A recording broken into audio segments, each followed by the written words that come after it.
ফার্স্টে বলো যে শাড়িটা পরে আমাকে কেমন লাগছে। আমার কাছে তো বেশ ভালোই লাগছে।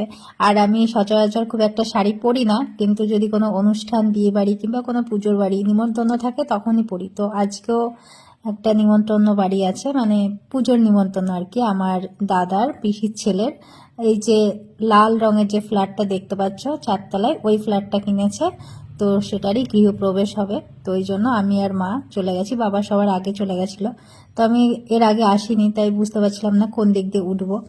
তো যাই হোক, আমরা এই যে চলে এসেছি। গৃহপ্রবেশ হয়েছে, পুজো হয়ে গেছে অলরেডি, আমরা লাস্টে এসেছিলাম, প্রসাদও দিয়েছে, খেয়েছি, বসেছিলাম। তারপরে ছাদে গেলাম, ছাদে গিয়ে দেখছি খাওয়ার ব্যবস্থা হয়েছে। আর এই যে এখানে অনেকে বসেছে, অনেকে বসেনি। তারপরে আমি মাকে বললাম আমাকে কিছু ভিডিও করে দাও, তো মা এই যে এক সাইডে গিয়ে আমাকে কয়েকটা ভিডিও করে দিল। তারপরে খাওয়া দাওয়া করে বাড়ি চলে আসলাম। তো আজকের শর্টসটা এই পর্যন্ত, টাটা।